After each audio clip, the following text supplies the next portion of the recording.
Hustle, The Power to Charge Your Life with Money, Meaning and Momentum, by Patrick Vlaskovits, Jonas Koffler and Neil Patel. This summary is brought to you by Hook My Book.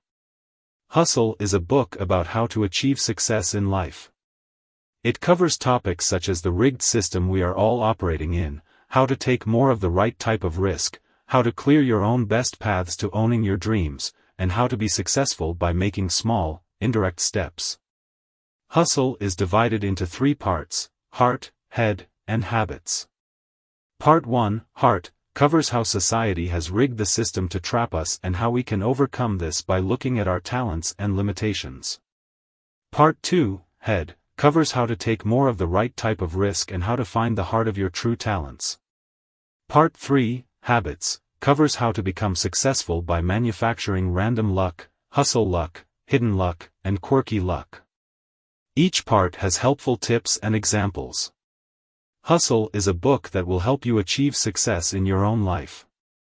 Work is something that we do to earn money and gain a sense of purpose in our lives. The traditional system of working 9 to 5 has become outdated and doesn't always provide the same level of security or rewards that it did in the past. There are now many opportunities available to those who are willing to find them, and by doing so, they can achieve their dreams and goals. Choose for yourself or others will choose for you. The principle of free will and choice is the idea that people have some control over their lives.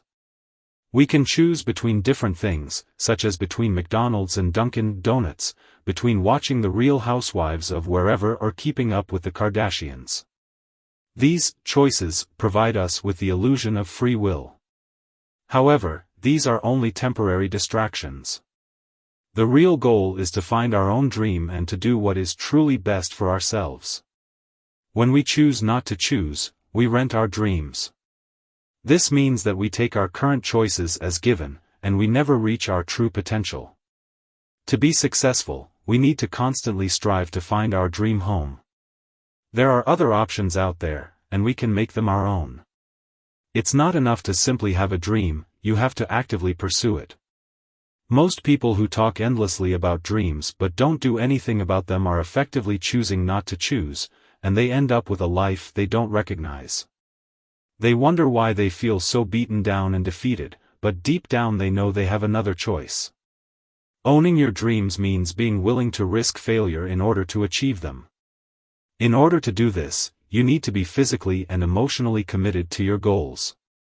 You need to be willing to put in the work and sacrifice necessary to achieve your dreams. The weight of hidden risk is a metaphor for the danger of not accounting for risks in life. When something is unknown or unseen, it can be more dangerous than something that is seen. For example, driving long distances can be more dangerous than flying because there is a non-zero chance of an accident. People do things a certain way because it's easy, but it's not the best way to live. These cycles of suck are what keep us from reaching our dreams. It's tough to break out of them, but it's worth it. For example, our dependency on coffee requires some rethinking. Addictions can mask other needs, like maybe we might consider other ways to generate a burst of energy or clarity in the morning. Hustling is about shaking things up, letting go of the old patterns that suck the life out of us, and beginning anew. Talent is important. Malcolm Gladwell's 10,000-hour rule is the idea that anyone can achieve world-class success if they put in enough hard work. The rule suggests that practice makes perfect, and if someone doesn't have enough time to practice, they can still achieve world-class success by using their natural talents. People who follow the 10,000-hour rule often overestimate their own skills and underestimate the amount of work it will take to achieve world-class status. The rule has done a lot of damage to people's careers, as they often pursue talent that they won't be able to develop. The first distortion is Lake Wobegon effect, in which people overestimate their skills or abilities. The second distortion is the kangaroo court of talent, in which people are judged based on their appearance or what others think of them, rather than their actual skills or abilities. Both distortions prevent people from seeing their true talents. Be gritty. It is important to continue to try because if you do not try, you will not succeed. It is also important to be tough and not give up, and to achieve your goals no matter the odds. If you want to be successful, you need to be gritty. Grit is something that is hard to find, but is important if you want to be successful. When you are struggling, you can take strength from other parts of your life to help you get through it. You can steal success from other parts of your life to help you get through it.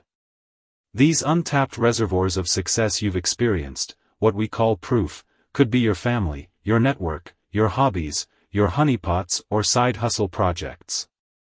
Take risks. Risk in the stock market is measured in terms of two types: idiosyncratic risk, which is when something good or bad happens with any company, and market risk, which reflects the broader risk that all companies face. Idiosyncratic risk is less risky than market risk, but both are risky. Risk can be diversified, or spread out, by taking on more market risk.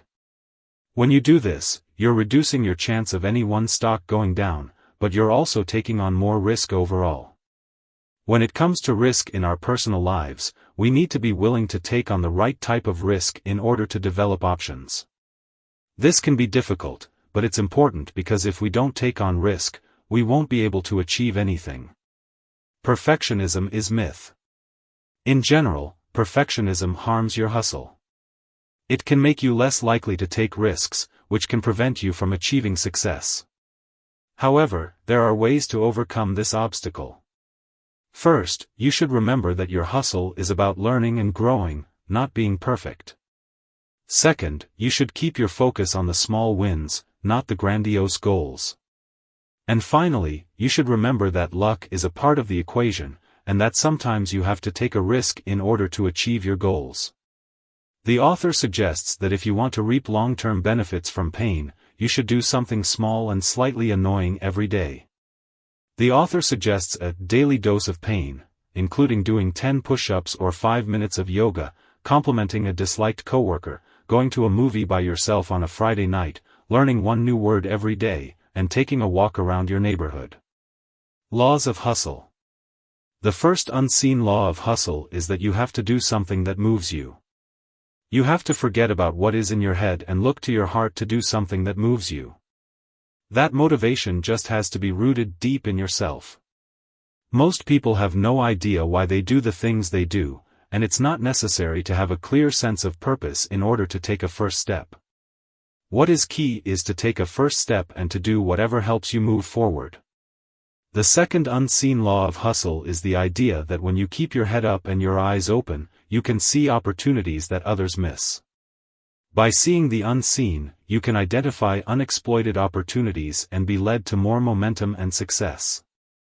The third, last, and possibly scariest law of all is that you need to seal the deal and make it real in order to stay successful. This law demands that you make a concrete commitment, whether it be in the form of a large check or a new customer. Without this step, you'll be wasting your energy and not moving forward. Habits. The 10-minute rule is a way to develop a habit of productivity. Every day, you should try to do something for 10 minutes without interruption. This will help you get started on tasks and be more productive overall. Finally, the author suggests that in order to extract more meaning from your everyday experiences, you should approach every situation with kindness, support, and openness, and reflect on your experiences. Additionally, the author suggests spending time with people you enjoy and broadening your social circle, and engaging in community experiences. End of the summary. Thanks for listening.